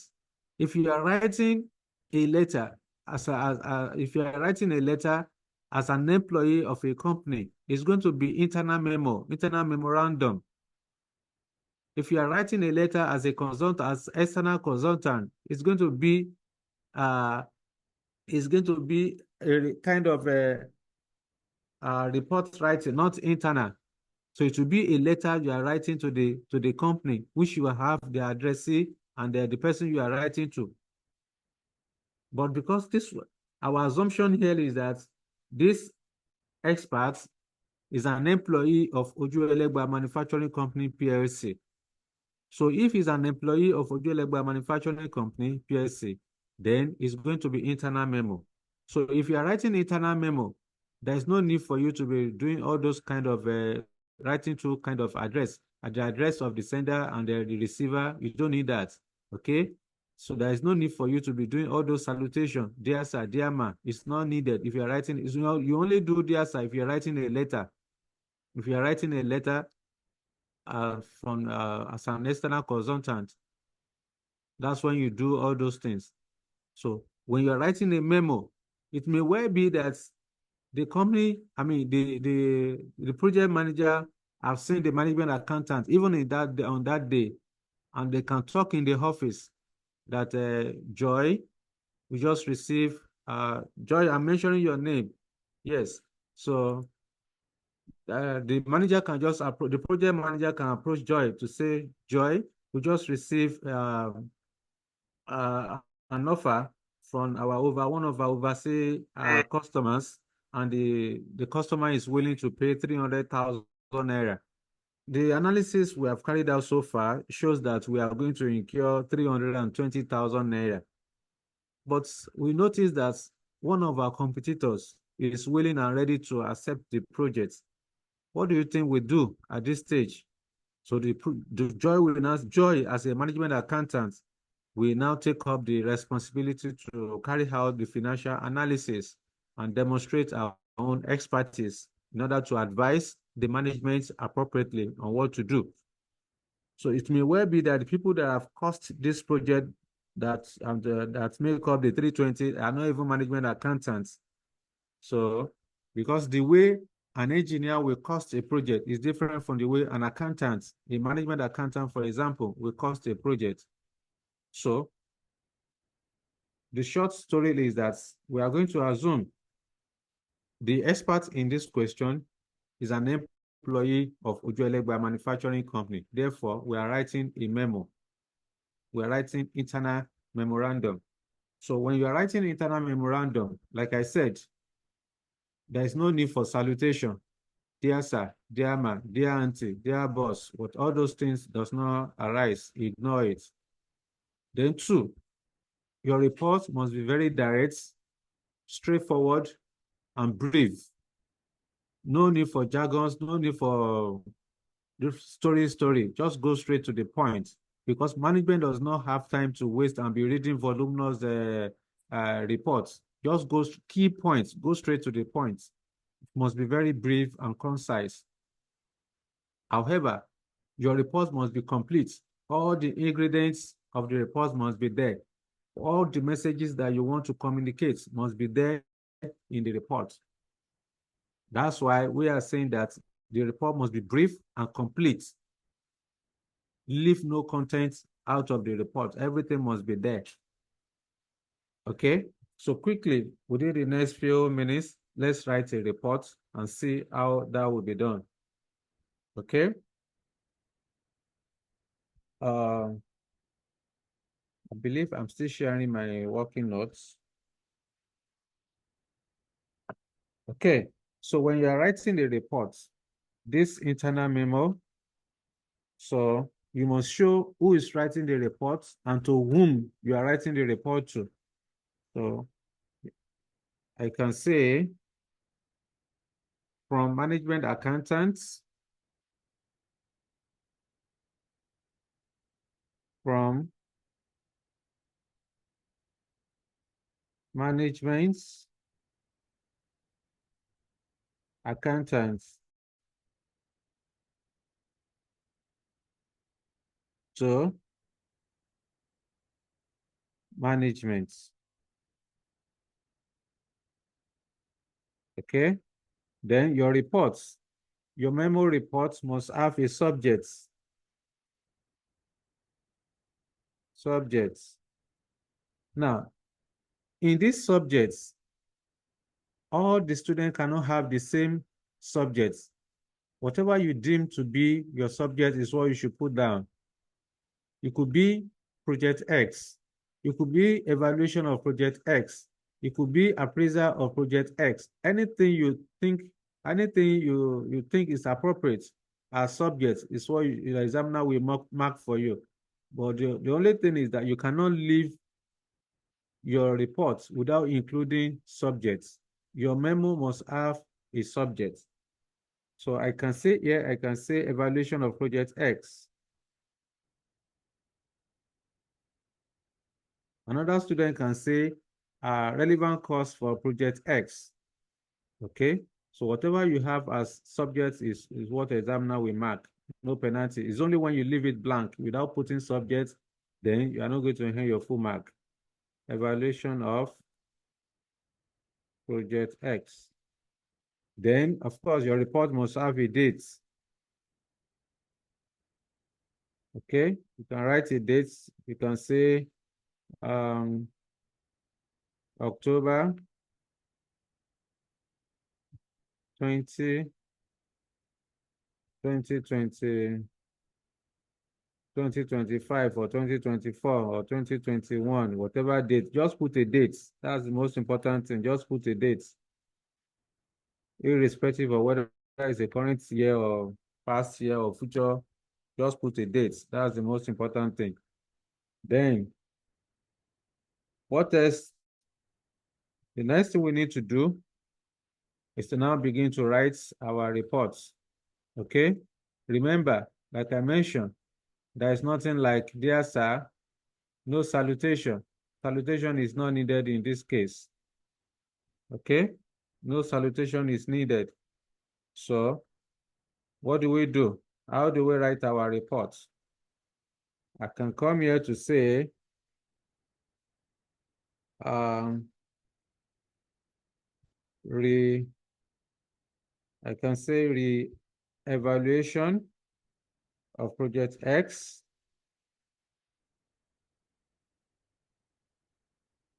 Re-evaluation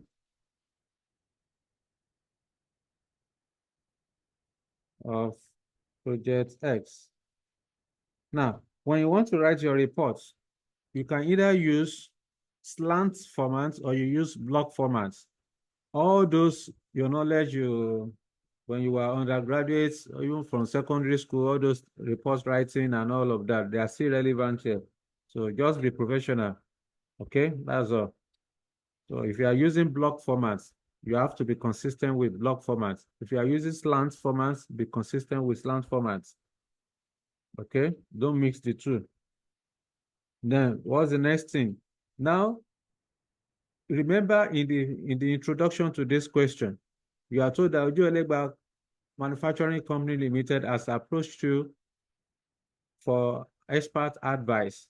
So that means there is a proud discussion on this project X. There is a proud discussion between the company and the experts, in this case, management accountants. So I can then say, refer to our last discussion. I can say refer. So because I'm writing back to the management, I've carried out my financial analysis. Now I'm writing a report to the management, stating my position and my recommendation. So introduction will be, you can see here, I'm not putting dear sir, dear ma. There is no need for salutation when you are writing a memo. So refer to our last discussion. Okay, refer to our last discussion on the determination of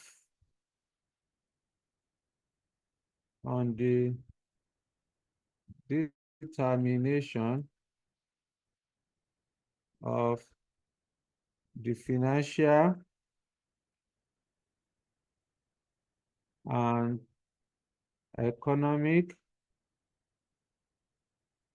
viability of projects X from overseas customer from overseas customer, full stop. I would then say the projects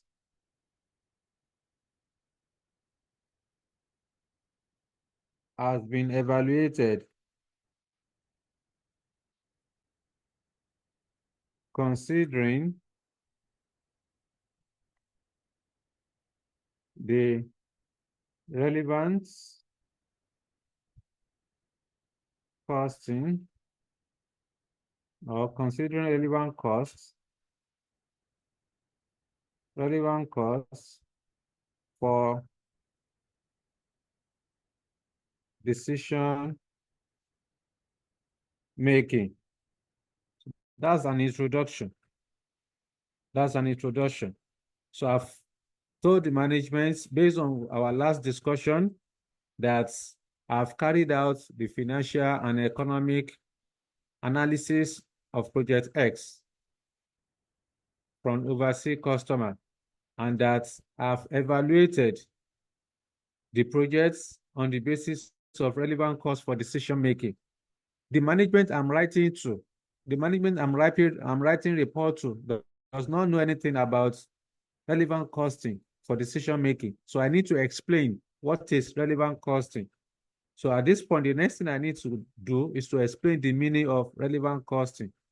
So I can then say further that for this purpose, now I'm going to the next paragraph, because I'm using the block format. You can see everything must align on the same straight line. If I want to give a paragraph, or if I'm using the block format, I'll just leave a space. I will leave a line, move to the next one. If I'm using the slant format, I can't use a block format. So I have to, if I want to give a paragraph, you know how to do all those things. Just shift to the right, then you begin to write from there. But I'm not using a slant, I'm using block formats. Therefore, I want to give another paragraph. I would then say, for this purpose,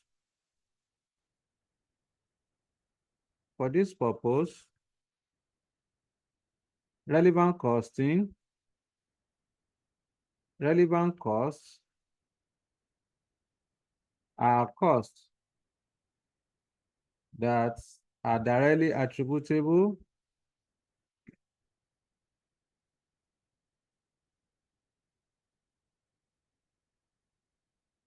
to a particular course of action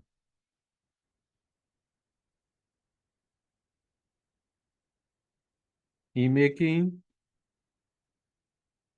managerial decision.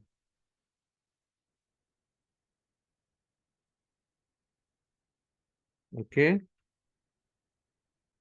I've explained to the management what relevant cost is all about. Okay. They are costs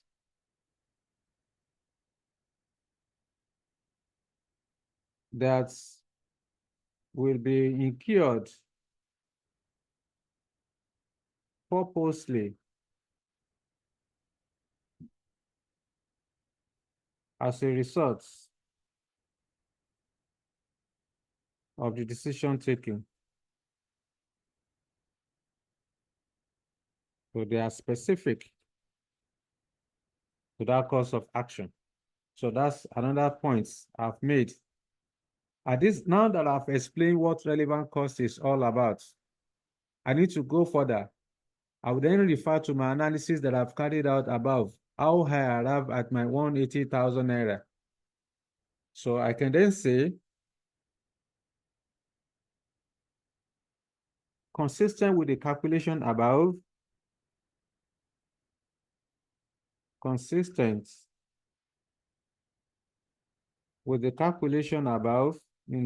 the calculation in A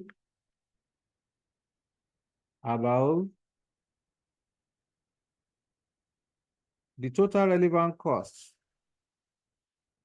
The total relevant cost, the total relevant cost on project X is 180,000 naira.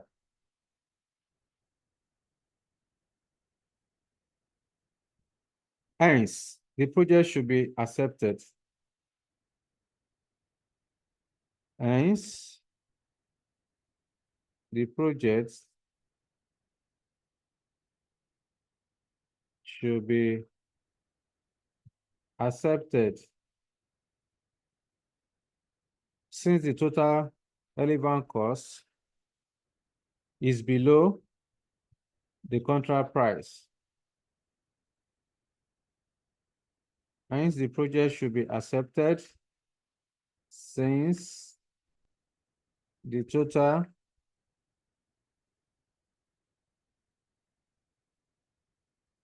relevant cost is below the contract price of 300,000 naira. Okay. I've made another point there. I've advised the management. I've advised the management that the project should be undertaken because the total relevant cost of 180,000 naira is below the contract price of 300,000 naira. Finally, I can then say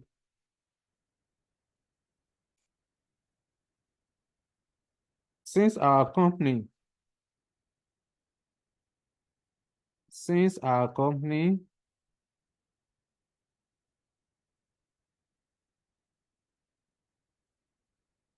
is currently operating, all those things that the examiner mentioned in the question, where you are told that the company is operating at a point above break-even point, and the fact that customers, your competitor, are willing to accept the offer at that price, all those things, this is the time for you to include it in your report. So I will say, since our company is currently operating at a point above break-even points, okay, at a point above break-even points, this will enable us, or the acceptance of the projects, the acceptance of the project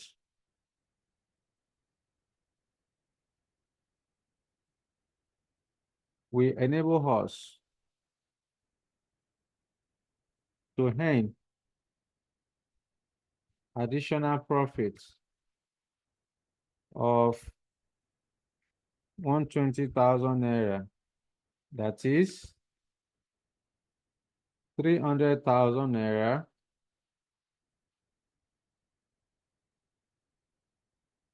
minus 180,000 naira.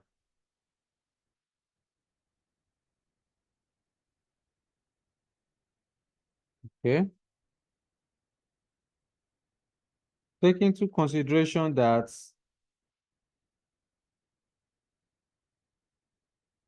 taking into consideration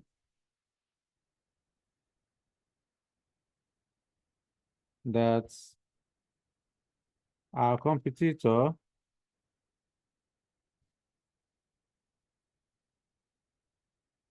is willing and ready to accept the contracts at the offering price. The offering price is 300,000 naira. At the offering price. So that's that. So we are done. So at this point, it is possible management may need clarification on this report. So you also need to include that. So you can just say, should you need further clarification or information, do not hesitate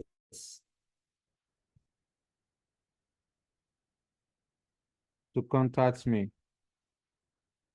Okay?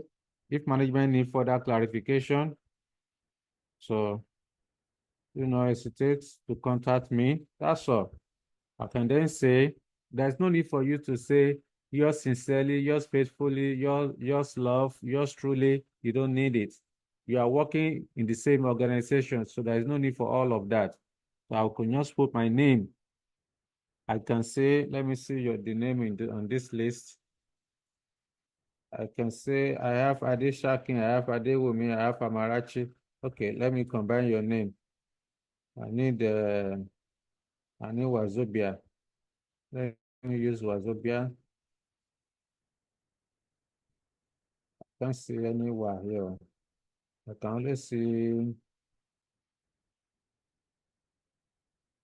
I have Wa. I don't see Zo. I don't see Zo. I can see Bia. Okay, let me just form it. You can put Haruna. Haruna. Okay, we have Haruna on the list, Abby. Okay.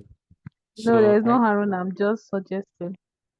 Okay, I know. I was looking at the list of all those of you present. If I can see, if I can make up with Wazobia. But since I don't have Wazobia, so I'll just use anything. So somebody has suggested Aruna. So I'll just say Aruna Joy Adekunle. Aruna Joy Olakunle. ACA. You are an expert. You have to put your designation. So that your designation will show that you are an expert. You are a professional accountant. So expert is talking. You are the one sending the report. All right. So underneath, you can just say management accountants. So there is no need for you to put a signature. But in practice, when you're writing a memo, in practice, it depending on the kind of memo you are writing or who you are writing the report to. In practice, there may be need for you to put your signature, because when you put your signature, it confirms that it's coming from you. Anybody can just type using a Word document or using a PowerPoint to write a report. But once you put your signature, whoever you are writing to will know that it is coming from you. It may well be that even the report may not be, maybe going outside Nigeria, depending on the kind of the person you are writing to or the company you are writing to.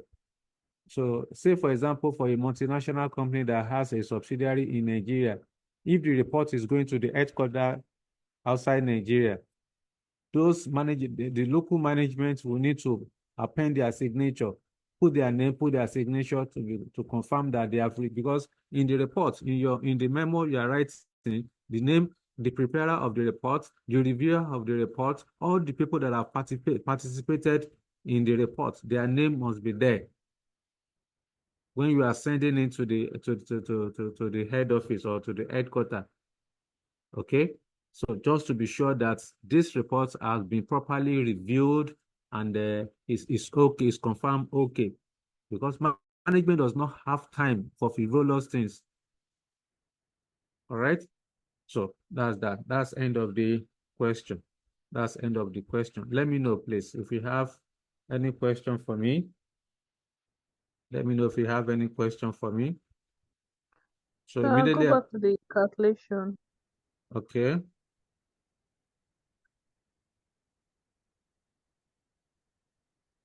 Yes. Is it okay? Yes, sir. We have the disposable value, which is 17,500. Under the B, there is nothing. He just wrote 80,000. Yes. Under the B, because the 80,000 is the amount you have. No, the examiner has told you in the question that the 80,000 is the amount as shown above. So we are told that material B would have to be purchased. Would have to be purchased. So it's a future cost. Okay. Yes. Any other questions so that we can close the class for? We can't have additional question again, even though we still have about 15 minutes more, but we cannot complete it. We cannot complete a question within the next 15 minutes. So except that we can start and leave the remaining one for next week. 2 minutes. Hello, sir. Yes, talk to me. Thank you so much for the class from the beginning to now. Like I would just want to suggest that I'm aware that the recording is handed over to somebody else to do. But we would love that as raw as it is, if you can just put it on the platform for us so that there won't be delay to go over it again. No worries. That has been sorted out. That has been sorted out. Every recording is available now. Okay, sir. Thank you. Yeah. I will also share this material immediately after this class so that you can have access to it. Thank you, All sir. right. You're welcome. Yes. Any question for me so that we can close the class for today?